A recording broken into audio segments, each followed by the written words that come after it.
The dinar market just moved, not with a headline, not with an announcement, not with the kind of dramatic shift that makes the evening news, but beneath the surface, where the real indicators live.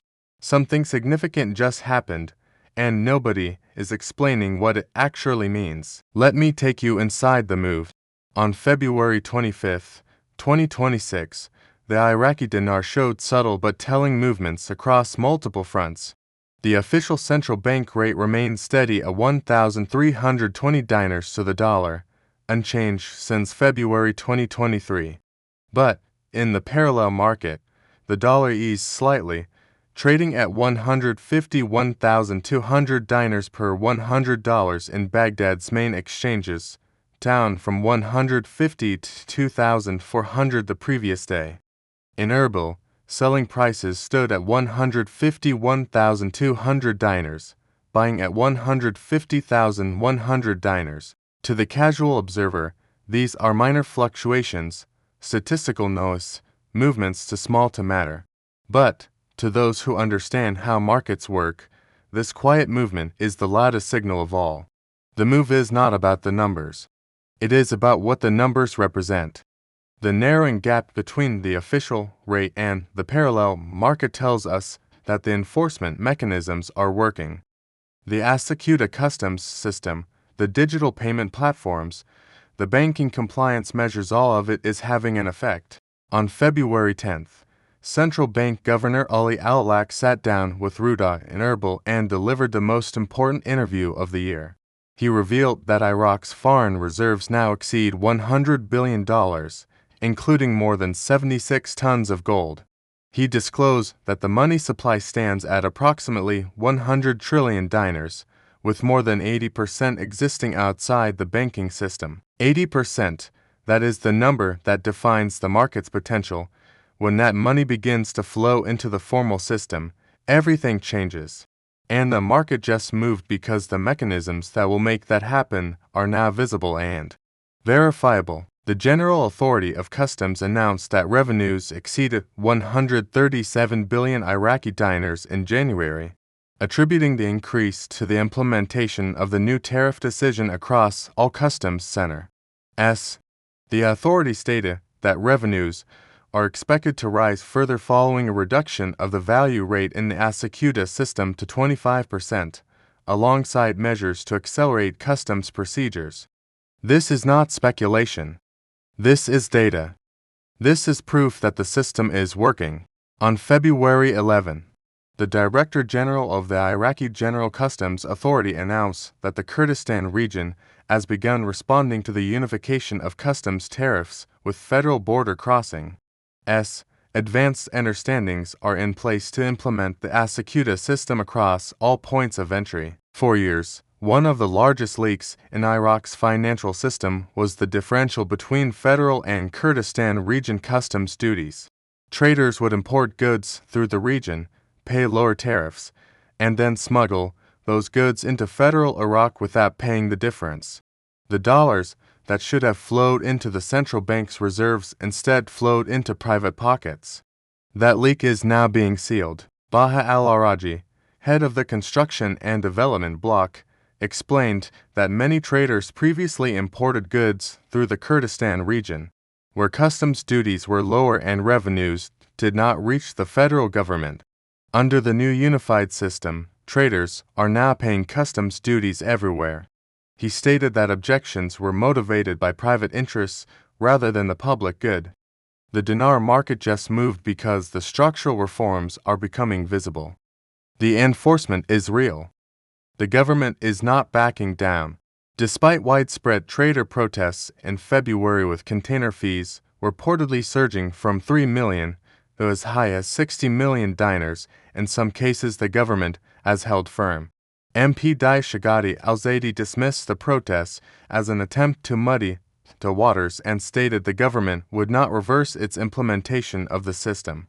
The Federal Supreme Court dismissed a legal challenge against the customs tariff decision, citing the absence of legitimate interests. This is the political will that previous reform efforts lacked. The dinar market just moved because the market finally believes that the government will stay the course. On February 9th, In Erbil, Governor Alaq stood beside Prime Minister Masar Barzani and launched eSol, a unified electronic payment platform for the Kurdistan region. Alaq stated, "Everyone now understands that handling transactions with cash alongside complex economic demands is no longer sustainable. Establishing a secure and transparent electronic financial system is essential to restoring citizens' confidence in the banking sector." eSol allows citizens to pay government bills instantly through mobile applications, digital wallets, and partner banks. It operates 24 hours a day, 7 days a week, with no additional fees. For decades, government payments meant physical cash, long queues, and opaque transactions. Now they mean transparency, efficiency, and records. The dinar market just moved because the digital infrastructure that will absorb the 80% is now operational. On February 16th, the central bank issued a directive that further tightens control. They announced that applicable laws do not recognize any discrimination between different editions of the US dollar. Banks must stop treating old bills as less valuable than new ones. This matters because parallel market operators have long used the excuse that they need to charge more for old dollar bills to justify their higher rates. That excuse is now illegal. The dinar market just moved because every loophole is being systematically closed. On February 5th, Governor Alaq met with U.S. Chargé d'Affaires Joshua Harris in Baghdad. They discussed dollar sales, banking reforms, and ongoing cooperation aimed at strengthening Iraq's financial and monetary stability.